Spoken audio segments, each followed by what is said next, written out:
2:14 in the morning, September 28, 1944. Hürtgen Forest near Aachen, Germany.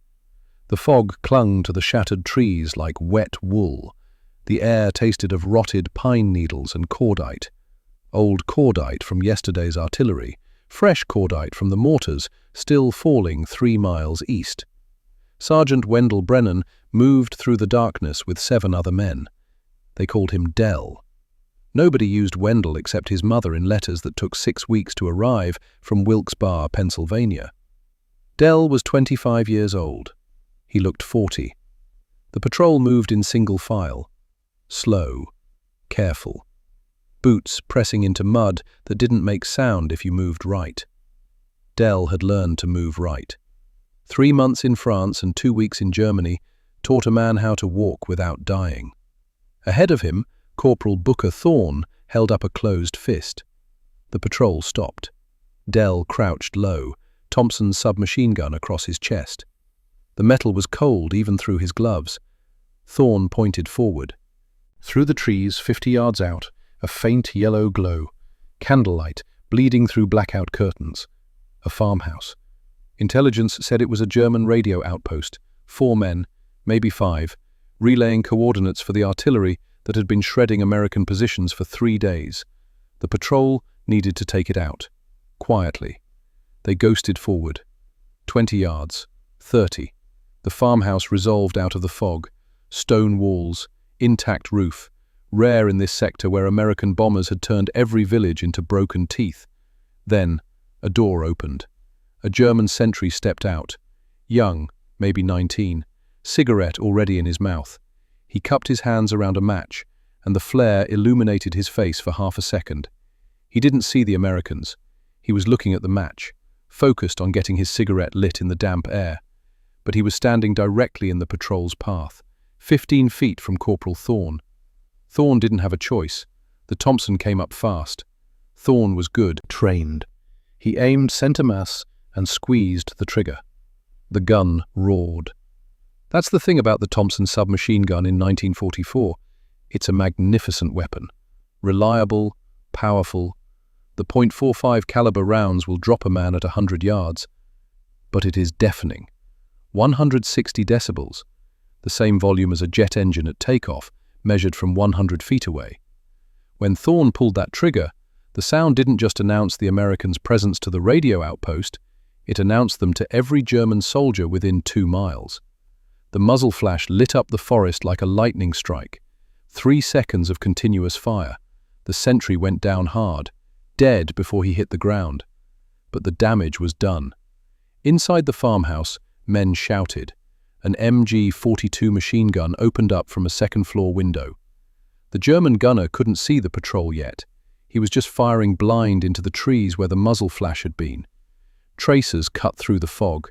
Red streaks in the darkness. Dell hit the dirt, pressed his face into the rotted leaves. The MG-42 was firing 1,200 rounds per minute, a buzzsaw ripping through the air 3 feet above his head. Someone screamed. Dell looked back. Private Silas Kowalczyk was on the ground, 10 feet behind him. Silas from Wilkes-Barre, same town as Dell. They'd worked the same coal mine before the war. Silas had been the one who convinced Dell to enlist together in 42. Blood spread across Silas's chest. Dark. Wet. Too much blood. Corporal Thorne was dead. Dell could see him in the muzzle flash from the MG-42. Face down, unmoving. The first burst had caught him. The patrol returned fire. Chaotic. Desperate. M1 Garands cracking. Someone threw a grenade that fell short and blew a crater in the mud. Dell crawled to Silas. The boy was still alive, breathing. But the breathing was wrong, wet, labored. Each inhale made a sound like boots sucking in deep mud. Dell grabbed Silas under the arms and dragged him back, away from the killing zone, into a shallow depression in the ground. 20 feet of crawling through leaves and mud while the MG-42 chewed up the forest. When they were in cover, Dell ripped open Silas's field jacket. The wound was in the upper right chest, high, near the collarbone. The bullet had gone through the lung. Dell pressed a bandage against the hole. His hands were shaking. The bandage turned red immediately. Blood soaked through the cotton like water into a sponge. Silas looked up at Dell. His eyes were wide, clear, fully conscious. That was the worst part. He knew. Dell pressed harder on the wound, called for a medic, shouted until his throat was raw. But the medic was pinned down 60 yards back, couldn't move. The MG-42 had them all locked down. Silas tried to speak. Blood bubbled from his lips. He coughed. More blood. It ran down his chin and neck. Dell kept pressure on the wound, both hands now, leaning his full weight into it. But the blood kept coming. It pooled under Silas's back, soaked into the earth. The fighting lasted another 10 minutes. The patrol pulled back. They had to. 3 men dead, 4 wounded. The mission was blown. The Germans would pack up the radio equipment and move before dawn. Dell stayed with Silas. He didn't have morphine. The medic had it. Dell tried to make Silas comfortable, rolled up a jacket for his head, kept talking to him, told him the medic was coming, told him he'd be fine, told him they'd be drinking beer in Wilkes Bar by Christmas. Lies. All lies. Silas knew. Dell could see it in his eyes. The fear. The understanding.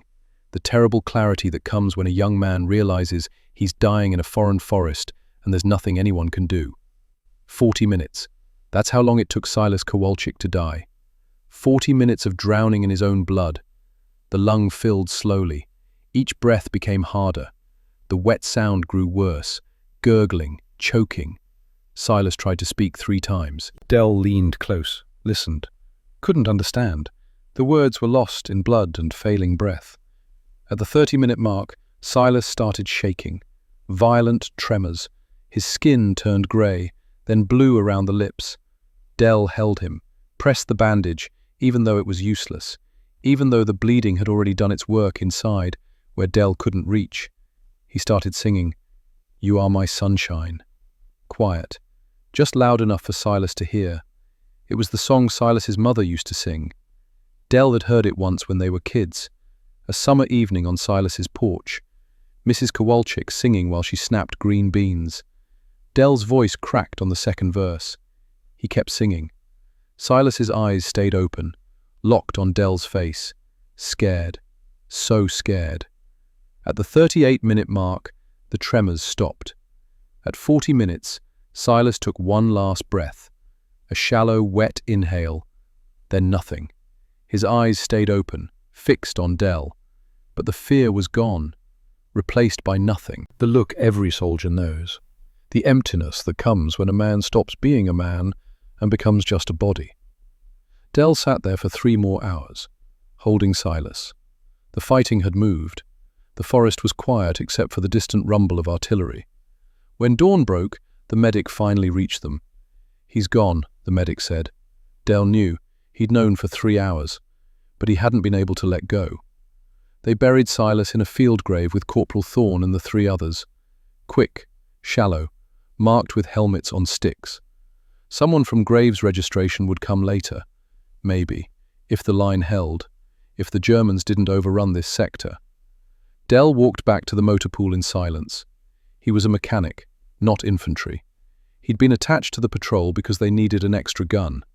Now he was going back to his real job, fixing trucks, changing oil, keeping the 3rd Armored Division's vehicles running. But something had broken inside Dell Brennan that night. Or maybe something had formed. A cold, hard certainty. Booker Thorne had died because the Thompson was too loud. Silas Kowalczyk had died because they couldn't evacuate him, couldn't get him to an aid station, because the Germans had heard the gunshot and locked down the whole sector. In the 3 weeks before September 28th, 17 American patrols had failed the same way. 89 men dead. Not because they found the enemy, because the enemy heard them first. The mathematics of sound. 1 gunshot equals 2 miles of warning. 1 muzzle flash equals instant targeting. 1 Thompson submachine gun equals 1 dead patrol. Dell understood engines. He'd been working on them since he was 12 years old. His father, Clayton Brennan, had been a foreman at the Nottingham coal mine outside Wilkes Bar.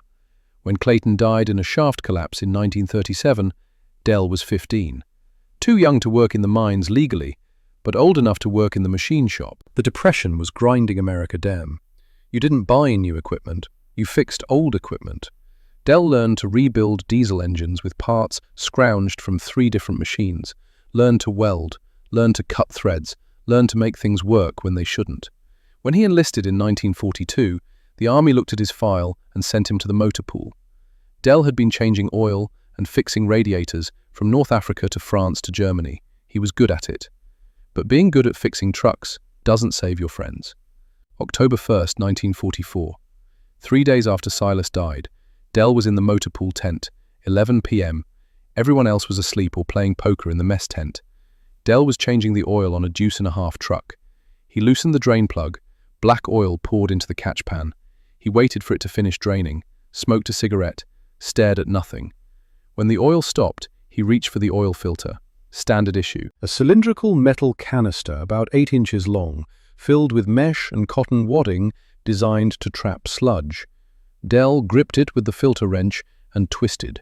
The filter came free, heavy, black, smelled like burnt carbon and hot metal.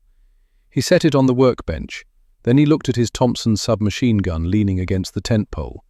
He looked at the filter, looked at the gun, back to the filter, and then something clicked. An engine works on combustion. Fuel ignites. Rapid expansion of gas. That gas has to go somewhere. In an engine, it goes out the exhaust pipe. If you let it hit the open air all at once, it makes noise. That's why engines have mufflers, baffles and chambers that trap the gas. Let it expand slowly, cool down, turn a roar into a rumble. A gun works the same way. Gunpowder ignites. Rapid expansion of gas.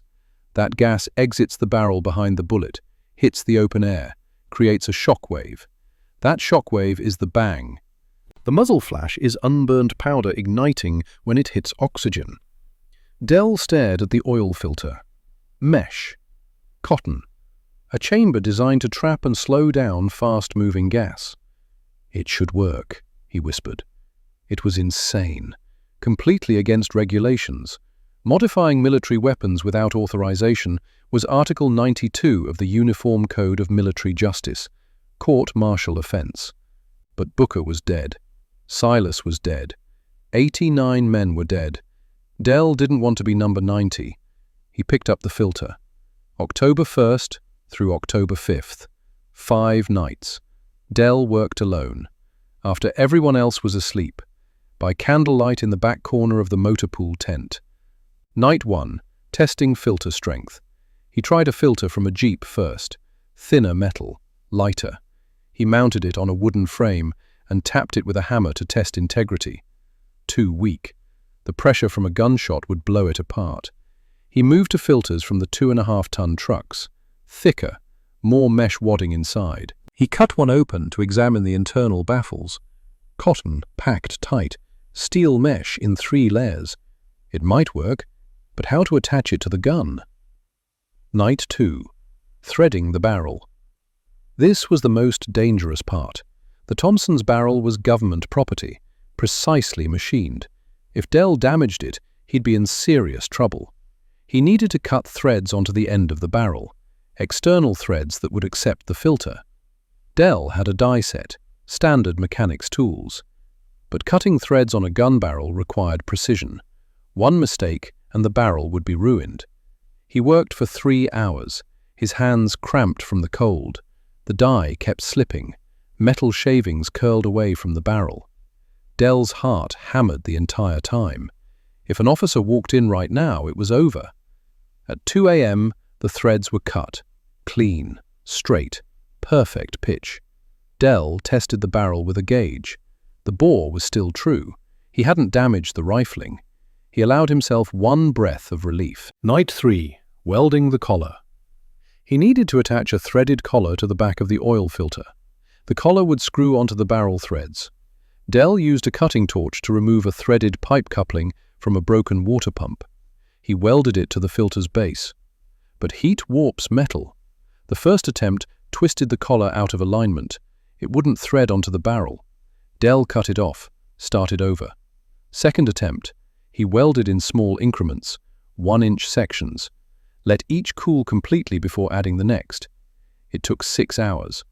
At dawn, he had a filter with a threaded collar that seated perfectly on the barrel. Night 4. Assembly and balance. Dell screwed the filter onto the Thompson. It looked ridiculous, like someone had attached a coffee can to the end of a broomstick. The filter added 3 pounds to the front of the gun, made it nose-heavy, completely blocked the iron sights. To aim it, Dell would have to point and guess, but it might work. Night 5. The test. October 5th, 11:30 p.m. Dell couldn't test the gun on the official range. Too many questions, too much attention. He waited until everyone was asleep, grabbed the modified Thompson, slipped out of camp. There was a ravine 1/2 mile north, steep sides, deep enough to muffle sound. Dell had scouted it 2 days earlier. He brought a sandbag from the motor pool, set it against the ravine wall, stepped back 20 feet. His hands were shaking. This was it. Either the filter would work, or it would explode and take Dell's hands with it. He raised the Thompson, sighted down the barrel as best he could without the iron sights, aimed at the center of the sandbag, took a breath, squeezed the trigger. The bolt slammed forward. The gun kicked. Dell felt the recoil in his shoulder, but the sound, no crack, no bang, no roar, just a heavy thump, like dropping a thick book on a carpeted floor. The oil filter had swallowed the muzzle blast completely. The mesh and cotton inside trapped the expanding gas, stripped away the energy that created the noise. Dell lowered the gun, stared at it. Smoke curled from the end of the filter. The paint was bubbling. The metal was hot, but it held. It worked. He fired 2 more rounds, same result. Thump, thump, quiet, manageable, a sound that wouldn't carry more than 50 yards in open air. Dell sat down on the cold ground, the Thompson across his lap. The absurd, ugly, beautiful oil filter still attached. He'd done it. He'd built a silencer out of garage trash. Behind him, a voice said, "What the hell are you shooting?" Dell spun around. Private Everett Drum stood at the edge of the ravine. Everett went by Ev. He was another motor pool mechanic, 22 years old, from Ohio, good with transmissions. "How long have you been there?" Dell asked. "Long enough to hear that thing not make noise." Ev climbed down into the ravine, stared at the Thompson. "Is that an oil filter?" Dell didn't answer. Ev walked closer, examined the filter, the welds, the threads. "You built a suppressor out of a truck part." "I built something," Dell said. "I don't know if it's a suppressor. It sure as hell isn't regulation." Ev looked at Dell. "You know what happens if they catch you with this?" "Yeah. Court-martial, stockade, dishonorable discharge." "I know." Ev was quiet for a long moment. Then he said, "Why?" Dell thought about Silas, about the wet sound of blood in lungs, about 40 minutes holding a dying friend. "Because the noise gets us killed," Dell said quietly. Ev nodded slowly. He understood. Every man in the 3rd Armored understood. They'd all lost friends to the mathematics of sound. "This could change things," Ev said. "Maybe." "You're going to get in trouble."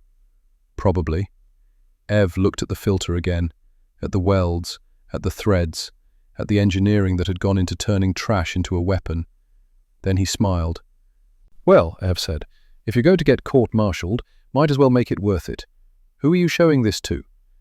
Dell hadn't thought that far ahead. He'd been focused on building it, on making it work, on proving to himself that it was possible. "I don't know," he admitted. "You need to show Sergeant Cade." Harlan Cade was the squad leader for 1st Squad, Charlie Company. 38 years old, a veteran of North Africa. Tough, fair. He'd been in combat long enough to recognize good ideas, even when they came from a mechanic with no formal weapons training.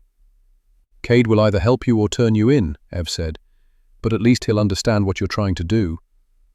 Dell looked at the Thompson, at the smoking, ugly oil filter that had just changed the sound of war. "Tomorrow," he said. "I'll show him tomorrow." Ev clapped him on the shoulder. "Good luck, Dell." They climbed out of the ravine and walked back to camp in silence. Dell didn't sleep that night. He sat on his bunk, the Thompson hidden under a tarp, the filter wrapped in an oily rag. Silas Kowalczyk was still dead. Booker Thorne was still dead. But maybe no one else had to die the same way. Maybe. October 7th, 1944, 9 o'clock in the morning. The motor pool had a makeshift firing range behind the maintenance tents. Just a dirt berm and some wooden posts. Nothing official. The mechanics used it to test fire weapons after repairs, make sure the timing was right, make sure nothing would jam in combat. Dell stood at the range with the Thompson. The oil filter was screwed on tight. The whole contraption looked like something a child would build. Ungainly, wrong. The kind of thing that would get a man laughed out of the army. Staff Sergeant Harlan Cade stood 15 feet away, arms crossed, face neutral. He was a hard man to read. Cade had fought in North Africa, Tunisia, Sicily. He'd been in combat for 2 years. He had 3 Purple Hearts and a face that looked like saddle leather left in the sun. 38 years old, but looked 50. Ev Drum stood off to the side, nervous. He'd convinced Dell to do this demonstration. Now he was wondering if he'd made a mistake. "That's an oil filter," Cade said. His voice was flat, not a question, a statement. "Yes, Sergeant." "From a truck?" 2.5 ton. "Yes, Sergeant." Cade walked closer, examined the welds, the threads, the way the filter attached to the barrel. He didn't touch it, just looked. "You modified government property?" "Yes, Sergeant." "Without authorization?" "Yes, Sergeant." Cade was quiet for a long moment. Then he said, "Why?" Dell thought about the answer, about Silas, about Booker, about 89 dead men. "Because the Thompson is too loud, Sergeant. When we fire, the enemy hears us from 2 miles away. The muzzle flash gives away our position. Every patrol that makes contact loses half its men in the first 30 seconds, because we can't shoot without announcing where we are." Cade nodded slowly. "I'm aware of the problem, Brennan. What I'm asking is why you think a mechanic with a welding torch can solve it when the Ordnance Corps can't." "I don't know if I can, Sergeant, but I had to try." Cade looked at Dell for a long moment, reading him, measuring him. Then he stepped back. "Show me." Dell raised the Thompson. The filter made it front-heavy, awkward. The iron sights were completely blocked. He had to aim by instinct, point the barrel where he wanted the bullets to go and hope. He sighted on a wooden post 50 yards downrange, squeezed the trigger. The bolt slammed forward with a heavy metallic clunk. The gun kicked. A burst of 3 rounds. But the sound was wrong. Not the usual sharp, cracking roar of a submachine gun. Instead, a series of heavy thumps, muffled, contained, like someone punching a sandbag. Downrange, splinters flew off the wooden post. All 3 rounds hit within a 6-inch group. The silence that followed was profound. Cade stood frozen, staring at the gun. Ev was grinning like a fool. Dell lowered the Thompson. Smoke curled from the end of the filter. The paint was bubbling again. The metal was hot to the touch, but it held. Cade walked up to the post, examined the bullet holes, looked back at Dell. "Again," he said. Dell fired another burst. Same result. Thump, thump, thump. The filter swallowed the blast. Cade's face remained neutral, but Dell saw something change in his eyes. Recognition. Understanding. "How many rounds can it handle?" Cade asked. "I don't know, Sergeant. I've only put about 20 through it. The filter gets hot. The cotton inside starts to burn. Eventually it'll fail. But it works." "For now, yes, Sergeant." Cade nodded, started to speak. Then a voice from behind them. "What in God's name is that?" Dell turned. Captain Morrison was walking toward them. Morrison was the company executive officer, 32 years old, West Point. He'd been in Europe for 6 months. Good officer, smart, but a stickler for regulations. Behind Morrison were 3 infantry soldiers from 2nd Platoon. They'd been drawn by the strange sound, or lack of it. Morrison stopped 10 feet away, stared at the Thompson. "Is that an oil filter specialist?" "Yes, sir." "Attached to a submachine gun?" "Yes, sir." Morrison walked closer. He wasn't smiling. "Do you have authorization for this modification?" "No, sir." Do you understand that modifying military weapons without proper authorization is a violation of Article 92, sir? Yes, sir. Morrison looked at Cade. Sergeant, did you approve this? I just saw it for the first time 30 seconds ago, sir, Cade said. His voice was careful, neutral. But I think you should see what it does. Morrison looked skeptical, but he was also curious. Dell could see it. Show me, Morrison said. Dell raised the Thompson again, aimed at a different post, fired a 3-round burst. Thump, thump, thump. The post splintered. Morrison's eyes went wide. One of the infantry soldiers whispered, "Holy shit." Morrison walked up to Dell, examined the filter, the welds, the threads. "Where did you learn to do this?" he asked quietly. "I'm a mechanic, sir. I understand how engines work. A gun is just a different kind of engine." Morrison was quiet for a long moment. Dell could see him thinking, calculating. Then Morrison said, "Pack this up. You're coming with me." "Sir?" "We're going to see the colonel." Dell's stomach dropped. Ev caught his eye, mouthed the words, "Good luck." Dell wrapped the Thompson in a canvas tarp, followed Morrison across the camp to battalion headquarters. Colonel Preston Ashford's tent was larger than the others, a wooden floor, a real desk, maps on the walls. The colonel was 52 years old, career army. He'd fought in the First World War as a lieutenant. He ran the battalion by the book, no exceptions, no improvisation. Morrison entered first, saluted. "Sir, I have something you need to see." Ashford looked up from a stack of reports, his reading glasses perched on his nose. "What is it, Captain?" "A modification to standard infantry weapons, sir.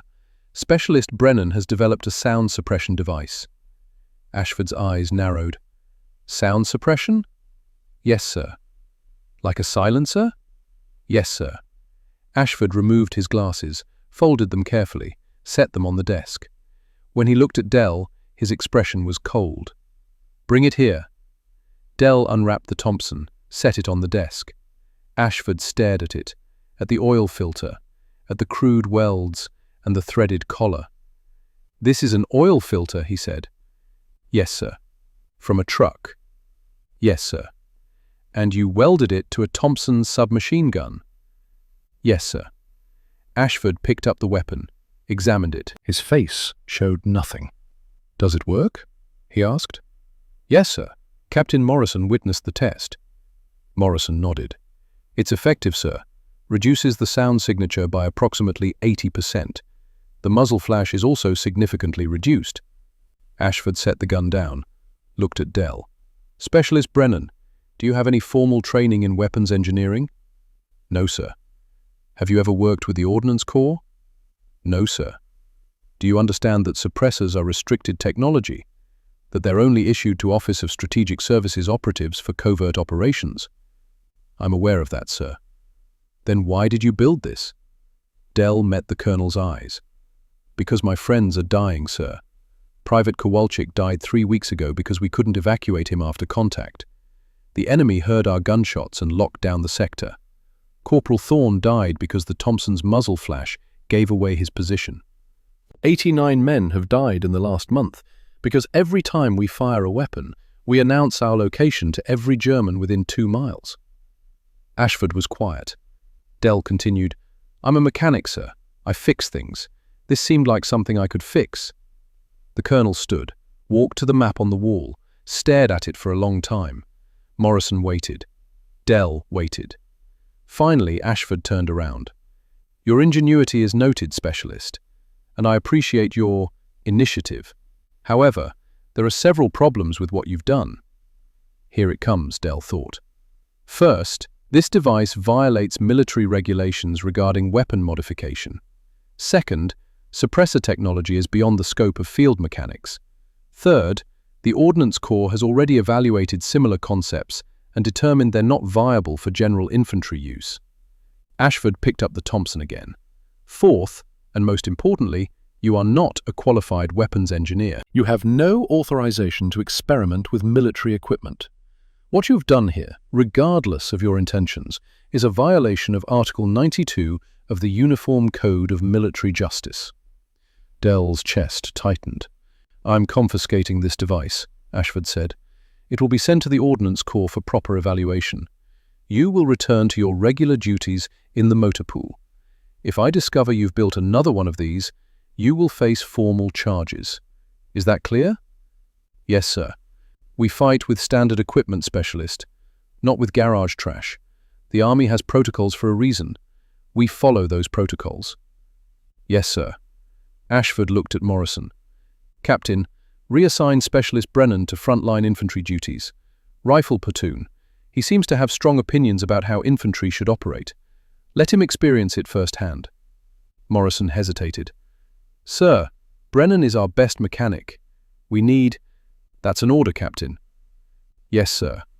Ashford sat back down, put his reading glasses back on. "Dismissed." Dell and Morrison saluted, turned to leave. At the tent flap, Dell looked back. Ashford was already reading reports again.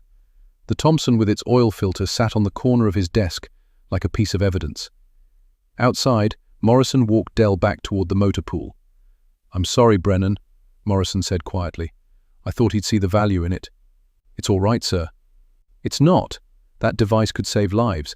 But the Colonel—" Morrison trailed off. "He's old school. By the book. Anything that doesn't come from Washington is suspect." They walked in silence for a moment.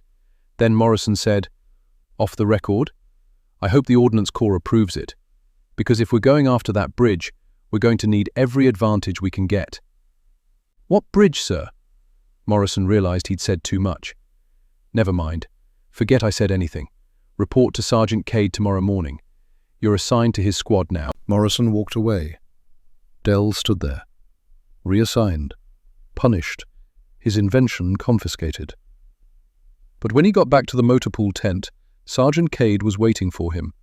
Cade looked around, made sure they were alone. Then he reached into his jacket and pulled out something wrapped in an oily rag. The oil filter, the original one, the one Dell had used for the test in the ravine. "Morrison brought the demonstration model to the Colonel," Cade said quietly. "He doesn't know you have this one. Keep it hidden. When we need it, we'll use it." Dell took the filter. "Sergeant, if they catch me with this—" "Then don't get caught. Pack it in the bottom of your duffel. Keep your mouth shut." Cade met his eyes. "The Colonel's rules might get men killed on the next mission. I'm not going to let that happen if I can help it." "What mission?" Cade was quiet for a moment. Then he said, "Briefings in 2 days. Be ready." October 9th, 1944. 2 o'clock in the afternoon. The briefing room was crowded. 30 men, squad leaders, demolition specialists, radio men. Dell sat in the back with the other recent additions to Cade's squad. Colonel Ashford stood at the front. Behind him, a large map of the sector. "Gentlemen," Ashford began, 10 miles northeast of our current position is a bridge. It crosses a tributary of the Rhine River. It's not a large bridge, single lane, wooden decking, iron trusses." He pointed to the map. "It's also the only heavy-load bridge in this sector that's still standing. If we're going to advance our armor, we need that bridge intact. If the Germans blow it, our tanks stop. The offensive stalls. We give the enemy time to fortify their positions." Ashford paused. "Intelligence reports that the bridge is rigged for demolition. Approximately 500 pounds of TNT attached to the support pylons. A German demolition team is stationed in a bunker on the far side. 4 men, maybe 5. Their orders are simple. If they see American forces approaching, they blow the bridge." The room was silent. "The bridge is also defended. 2 sentries on the approach, an MG-42 machine gun nest at the midpoint, and a reserve platoon in a farmhouse 100 yards from the far end. We estimate 40 to 50 men." Ashford looked around the room. "We need that bridge. The question is how to take it without giving them time to blow it." A captain from Baker Company raised his hand. "Artillery strike on the farmhouse first?" "Negative. If they hear artillery, they blow the bridge immediately. We need complete surprise." "What about armor? Send the Shermans across fast?" "Same problem. They'll hear the tanks coming from a mile away. Bridge goes up before we're within range." Another officer. "Smoke screen?" They don't need to see us to blow it. They just need to know we're coming." The room fell silent again. Ashford turned to a captain standing beside him. "Captain Winters has developed a plan." "Captain?" Winters stepped forward. He was young, maybe 30. He looked uncomfortable. "The only way to take the bridge is total surprise," Winters said. "Complete silence until we've neutralized the demolition team. That means a knife attack.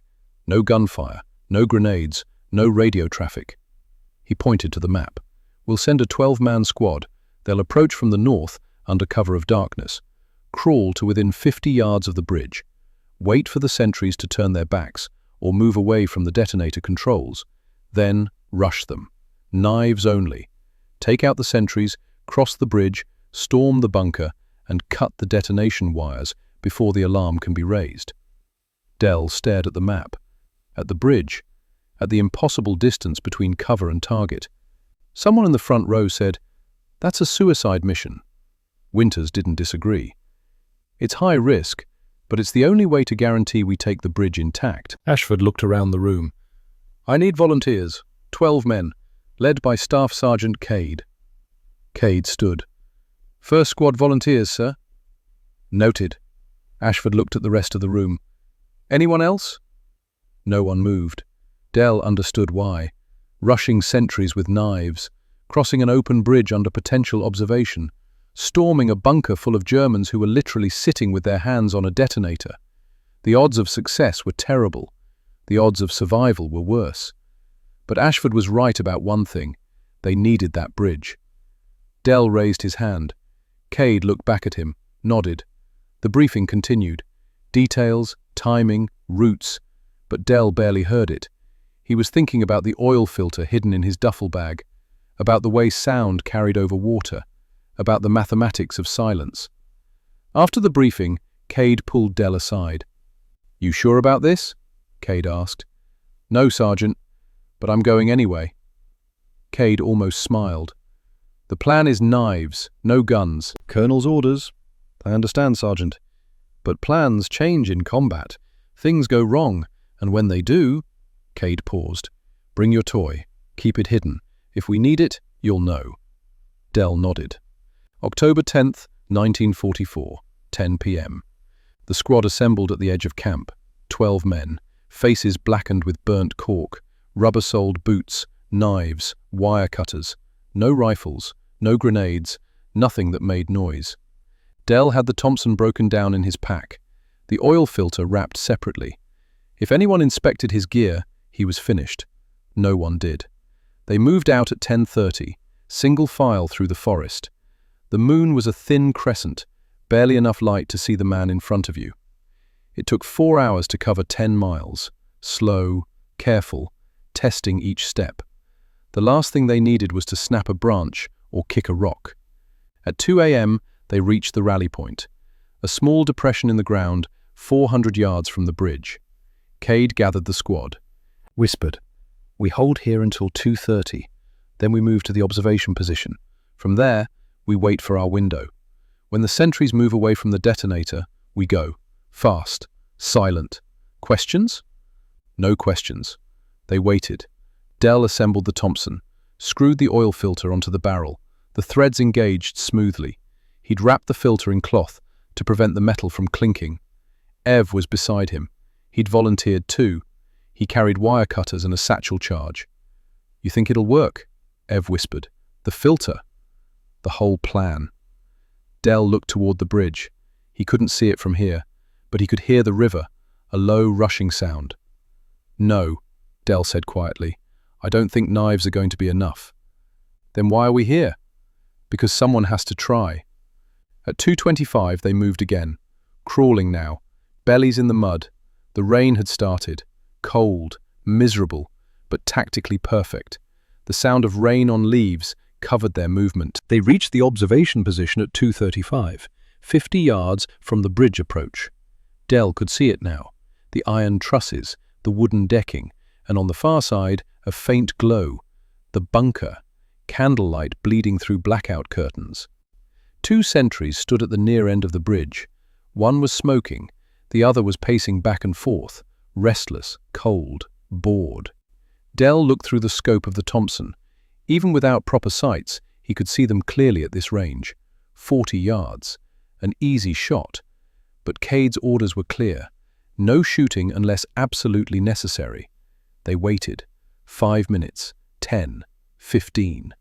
The smoking sentry finished his cigarette, crushed it under his boot, started to walk away from the bridge, back toward the bunker. This was it. Their window. Cade raised his hand, gave the signal. The squad rose from the mud, started forward. Then the sentry stopped, turned around, walked back to the bridge, stood directly beside a wooden box mounted on a post. The detonator controls. The squad froze, still 20 yards from the bridge, completely exposed. The sentry pulled out another cigarette, leaned against the detonator box, lit the cigarette with a match. The flare illuminated his face. He was looking directly at them. Dell saw the exact moment the German's brain registered what he was seeing. The sentry's eyes widened. His hand went to his rifle. Cade hissed. "Brennan!" Dell didn't think. He raised the Thompson, sighted as best he could with the clumsy filter blocking his view. The German was swinging his rifle up. Dell squeezed the trigger. The bolt slammed forward. 3 rounds. Fast. The sound was a muffled thump, thump, thump. Not silent, but quiet, contained. The German sentry jerked backward, hit the detonator box, slid down to the ground. The second sentry spun around, saw his partner down, started to shout.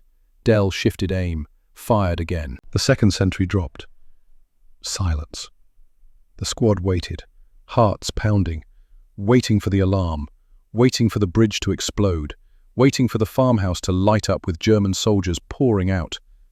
Nothing. The bunker remained dark, the farmhouse quiet. The only sound was the rain hitting the river. Cade looked at Dell. His expression was unreadable.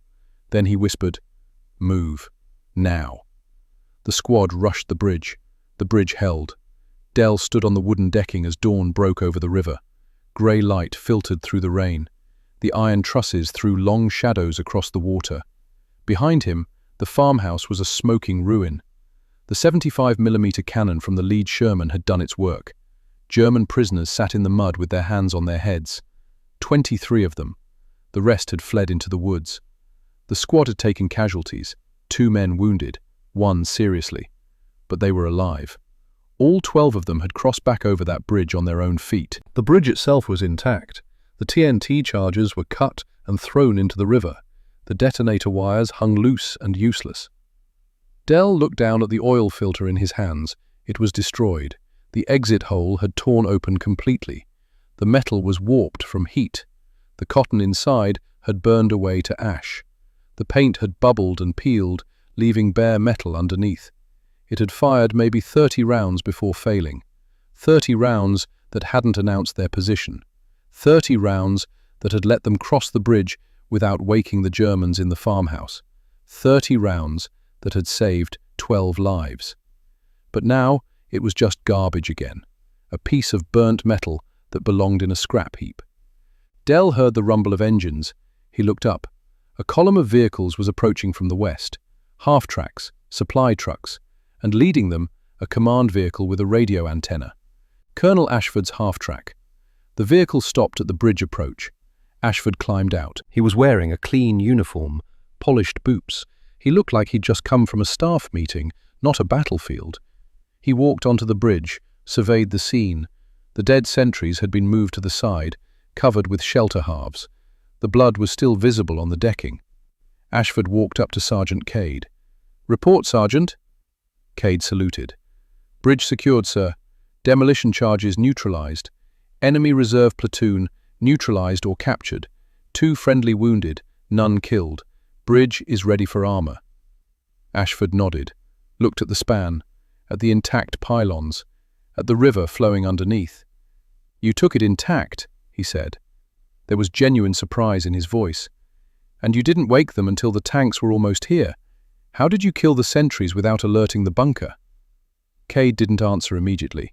He looked at Dell. Dell stood 20 feet away, still holding the ruined filter. Ashford followed Cade's gaze, saw Dell, saw the oil filter. He walked over. "Specialist Brennan." "Sir." Ashford looked at the filter, at the torn metal, at the evidence of 30 rounds fired through a device he'd confiscated and banned. "You brought it anyway," Ashford said quietly. "Yes, sir." "After I specifically ordered you not to?" "Yes, sir." Ashford was silent for a long moment. Dell waited for the anger, for the court-martial, for the consequences of disobeying a direct order. Instead, Ashford said, "How many Germans did you kill with it?" "7, sir. 2 sentries, 2 at the machine gun nest, 1 in the bunker, 2 from the convoy." "And the device worked?" "Until it didn't, sir. The heat destroyed it after about 30 rounds." Ashford took the filter from Dell's hands, examined it, turned it over, looked at the welds, the threads, the engineering that had gone into it. "Specialist Brennan," he said finally, "I was wrong." Dell blinked. Officers didn't admit mistakes. Not to enlisted men. Not in front of other soldiers. "This device saved American lives tonight," Ashford continued.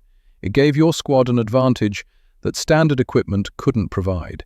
And for that, I apologize for not seeing its value sooner." He handed the filter back to Dell. "However," Ashford said, and Dell's heart sank, "this remains unauthorized equipment. I'll need to confiscate it for proper evaluation by the Ordnance Corps. They'll want to examine it, determine if it can be reproduced, standardized." "Yes, sir." "Return to your unit, Specialist. Good work tonight." Ashford walked away, took the filter with him. Dell stood there, exhausted, soaked through from the rain, watching the colonel climb back into his half-track with the only piece of evidence that Dell's invention had ever existed. Ev walked up beside him. "That's it?" Ev said quietly. "Good work, now give me your idea." Dell shrugged. "It worked, that's all that matters. You should get a medal." "I should get dry socks." But Ev was right. It wasn't fair. Dell had built the device, had risked court-martial to bring it on the mission, had used it to save the squad, and now the army was taking it for evaluation. Dell knew what that meant. The device would go to some office in the rear. Some officer would write a report claiming he'd developed it. Some bureaucrat would stamp it with approval and take credit. That's how the army worked. But at least Cade's squad had made it across the bridge alive. At least the idea would survive, even if Dell's name didn't. That had to be enough. October turned to November. November turned to December. The 3rd Armored Division pushed deeper into Germany. The oil filter story spread through the motor pools like wildfire. Mechanics from other units heard about it. They started building their own versions. Dell didn't build another one. He'd been ordered not to, and he followed orders now. But other mechanics didn't have that restriction. Within 2 weeks, there were 40 improvised suppressors in the division. Some used oil filters. Some used muffler parts. One enterprising corporal tried to use a coffee can filled with steel wool. The results were mixed. Some worked, some didn't. 3 soldiers were injured when poorly welded suppressors failed catastrophically. 1 man lost 2 fingers when a filter exploded. On November 15, 1944, Division Headquarters issued a stern memorandum. All unauthorized modifications to military weapons are hereby prohibited. Soldiers found in possession of improvised suppressors, silencers, or muzzle attachments will face disciplinary action under Article 92, UCMJ. Weapons are designed by qualified engineers. Field modifications are dangerous and will not be tolerated. The memo killed the spread of the idea. Mechanics stopped building filters. The ones that existed were quietly disassembled. But the army had noticed. On November 28th, an evaluation team from Aberdeen Proving Ground arrived at the 3rd Armoured Division's headquarters. 3 officers, 2 civilian engineers. They carried clipboards and measuring instruments. They asked to see examples of the field expedient suppressors. Soldiers brought them the filters, the good ones, the ones that had worked. The team tested them, measured sound levels, examined the welds, fired them on a range, took extensive notes.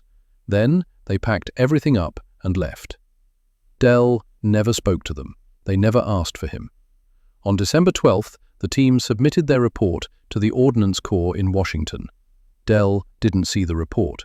He was in Belgium by then, freezing in a foxhole during the Battle of the Bulge. But the report existed. 30 pages, detailed analysis, conclusions and recommendations.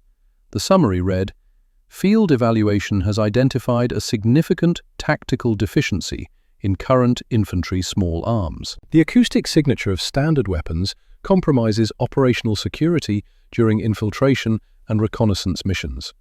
Aberdeen Proving Ground evaluators have developed a field expedient suppression device utilizing standard truck maintenance components. Initial testing demonstrates a 75 to 80% reduction in sound signature with acceptable accuracy degradation. Recommendation: immediate integration into sniper and scout doctrine. Further development of standardized production models." The report was authored by Major Quincy Merrick, the same officer who had rejected Dell's initial request 6 weeks earlier. Wendell Brennan's name appeared nowhere in the document. Neither did Harlan Cade's. Neither did anyone from the 3rd Armored Division. As far as the official record was concerned, the Aberdeen Proving Ground had identified the problem and solved it themselves. The war ground on. Dell stayed in the motor pool, fixed trucks, changed oil, kept the division's vehicles running through Belgium and into Germany. Sergeant Cade's squad survived the Battle of the Bulge, survived the push across the Rhine, made it all the way to the Elbe River before the war ended. On May 8, 1945, Germany surrendered. Dell was in a small German town whose name he never learned. The celebrations were muted. Everyone was too exhausted. A week later, a captain from division headquarters found Dell in the motor pool. "Specialist Brennan, you've been awarded the Bronze Star for Valor in action during the bridge operation in October." The captain handed him a small velvet box. Inside was a bronze medal shaped like a star. No ceremony, no formation, just a box handed over between 2 trucks. "Congratulations," the captain said, and walked away. Dell opened the citation, read it.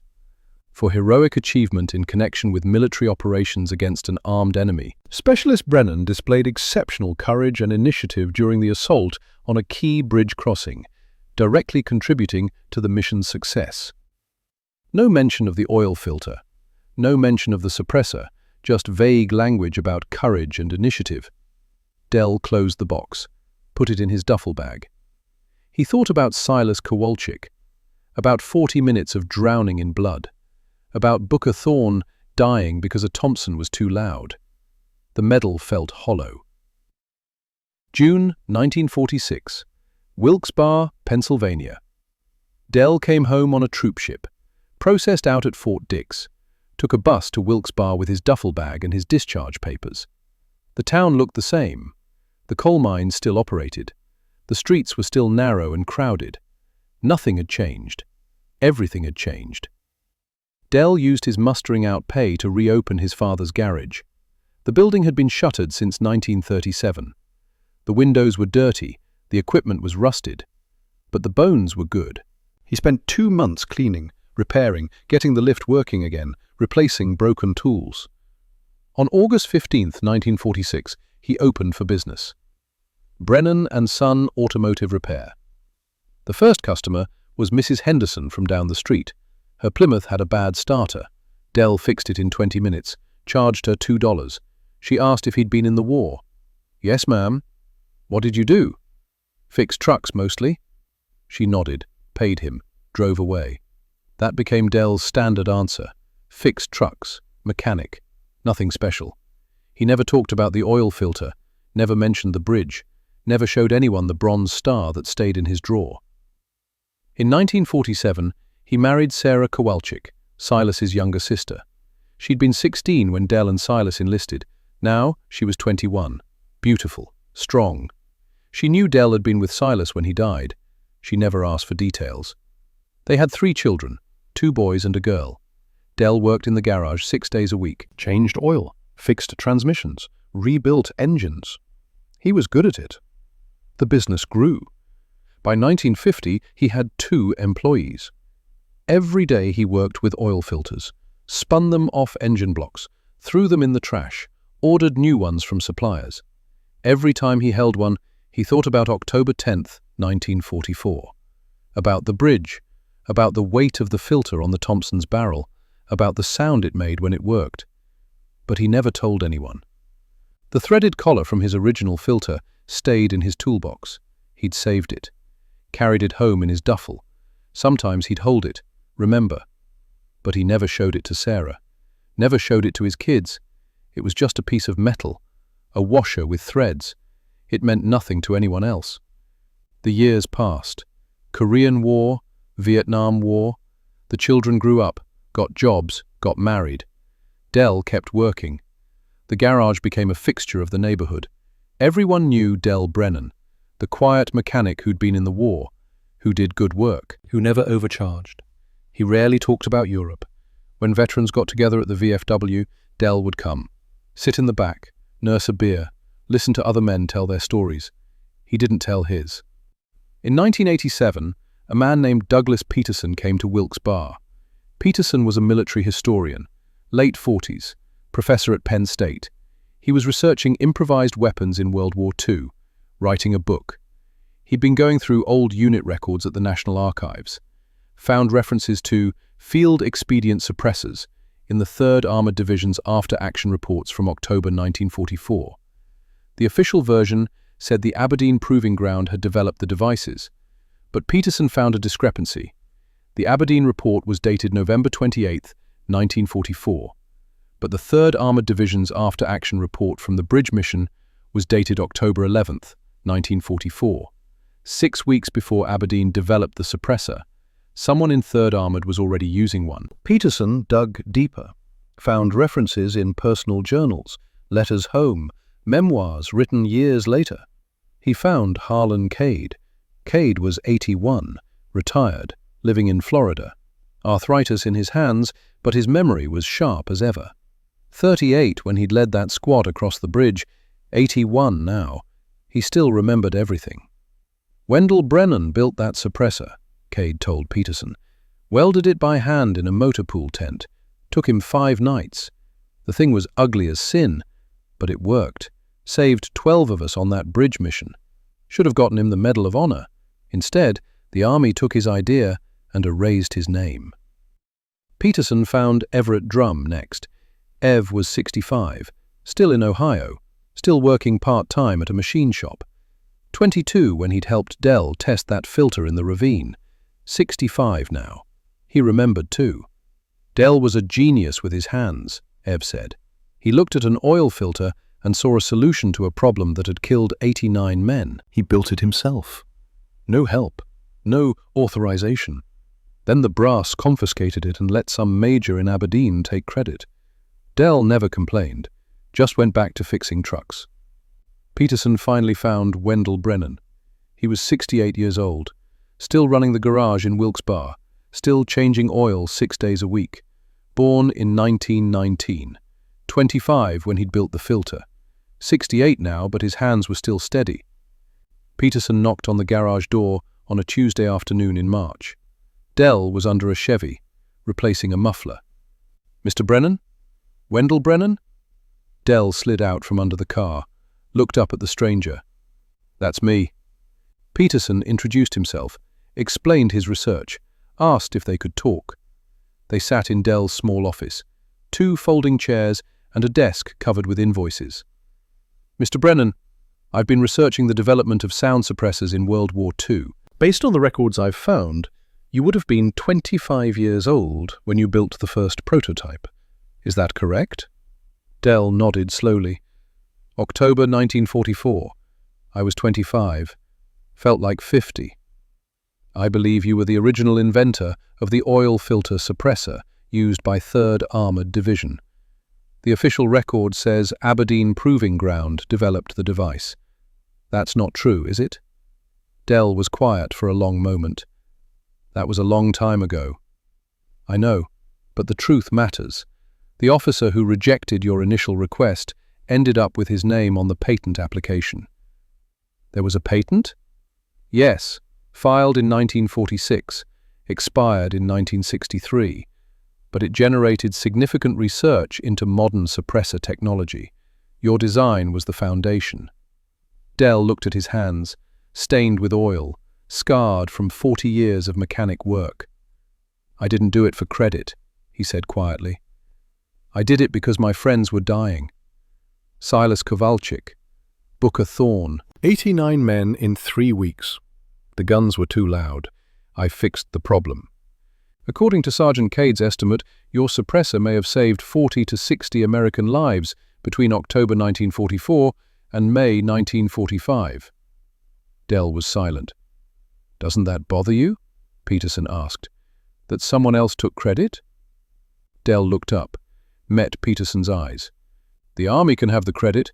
I got my friends home, Cade's squad, Ev Drum, the men who used the copies. They lived, they came home, they had families. That's enough. But history should know the truth. History knows plenty of lies already. What's one more?" Peterson leaned forward. "Mr. Brennan, will you let me tell your story, the real story?" Dell thought about it, about Silas dying in his arms, about the 5 nights building the filter, about the bridge in the rain. "If it helps people understand what boys like Silas did," he said finally, "then yes." Peterson's book was published in 1989, Improvised Innovation, Field Expedient Weapons of World War II. Chapter 7 was titled The Mechanic's Silencer. It told Dell's story, used his name, gave him credit. 300 people read it. The Army never acknowledged the error in the official record. Wendell Brennan died on June 7, 2001. Heart attack. Quick. He was 82 years old, born in 1919, 25 when he built the filter that saved 12 men on a bridge, 82 when his heart finally gave out. The funeral was small, family, a few friends from the VFW. The garage had closed 2 years earlier when Dell finally retired. Sarah sat in the front row, their children beside her, grandchildren. The service was simple. A pastor Dell barely knew said some words. They sang a hymn, prepared to move to the cemetery. Then 6 elderly men walked into the funeral home. Sarah didn't recognize them. Neither did the children. The men stood in the back, waited until the service ended. Then they approached Sarah. "Mrs. Brennan," one of them said. He was tall, gaunt, 75 years old. "We didn't know your husband personally, but we wanted to pay our respects." "I'm sorry, do I know you?" "No, ma'am, but we all owe our lives to your husband." The man introduced himself. Sam Rodriguez, combat engineer, 3rd Armored Division, 19 in January 1945, 75 now. "I was part of a patrol in Belgium. During the bulge, we'd heard about the oil filter suppressor that Sergeant Brennan had built. I made one myself, copied his design, used it on a night mission to take out a German machine gun position." He paused. 7 of us went on that patrol. We all came home because the Germans never heard us coming. I read Sergeant Brennan's obituary in the VFW newsletter. Drove here from Ohio. I needed to make sure you knew what your husband did. The other 5 men told similar stories. Engineers, mechanics, scouts, all from different units. All had built their own versions of Dell's suppressor. All had survived missions because of it. They'd driven from 5 different states, hundreds of miles, to attend the funeral of a man they'd never met. Sarah cried, understanding, for the first time, what Dell had carried all those years. The weight of having saved lives he'd never known about. After the funeral, Sarah went through Dell's things. In his toolbox, at the bottom, under the wrenches and sockets, she found a small velvet box. Inside was a bronze star, and beneath that, wrapped in cloth, was a threaded metal collar, just a washer. Strange threads cut into the inside. She didn't know what it was, neither did her children. They donated it to the local VFW post, along with Dell's uniform and medals. The VFW didn't know what it was either. In 2015, the National Infantry Museum at Fort Benning, Georgia opened a new exhibit. Innovation Under Fire, soldier-developed equipment of World War II. In the center of the exhibit was a display case. Inside, an M3 grease gun submachine gun, a badly damaged oil filter, torn, warped, burnt, a threaded collar with precise hand-cut threads. A photograph of a young man in uniform, 25 years old, tired eyes. The caption read, "Sergeant Wendell Brennan, 1944. The placard beside the display read, Field Expedient Suppressor, circa 1944, developed by Sergeant Wendell Brennan, 1919 to 2001, 3rd Armored Division, while serving as a motor pool mechanic in France. Using a truck oil filter, hand-cut threads, and welding equipment, Brennan created one of the first successful infantry weapon suppressors of World War II. His design was used successfully during a critical bridge assault in October 1944, and subsequently copied by dozens of soldiers throughout the European theatre.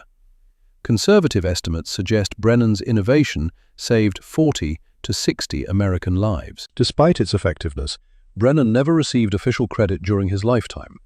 The U.S. Army Ordnance Corps claimed the design as their own development in November 1944. This suppressor represents the ingenuity of American soldiers who solved battlefield problems with whatever tools were available. Sergeant Brennan returned to civilian life in 1946 and operated an automotive repair shop in Wilkes-Barre, Pennsylvania, until his retirement in 1999. Below that, in smaller text, this exhibit is dedicated to all the soldiers whose innovations changed warfare, but whose names were forgotten by official history. Every year, veterans visit that exhibit. They stand in front of the oil filter, read the placard. Some of them cry. Some of them remember friends who didn't come home, friends who might have lived if someone had fixed the noise problem sooner. Some of them remember being the friend who was saved, who crossed a bridge in silence, who made it home because a mechanic with a welding torch refused to accept that the problem couldn't be solved. Wendell Brennan never received the Medal of Honor. He never received a promotion for his invention. He never got an apology from the officers who stole his design. But his name is on that placard at Fort Benning, and the men he saved never forgot. That has to be enough, because sometimes justice takes 50 years. Sometimes the heroes who change history never live to see their names acknowledged. Sometimes the greatest weapon isn't made in a factory. It's made in a tent, by candlelight, by a mechanic who looked at an oil filter and saw a way to save his friends. Wendell Brennan died believing his story didn't matter. But you know it now, and that makes all the difference.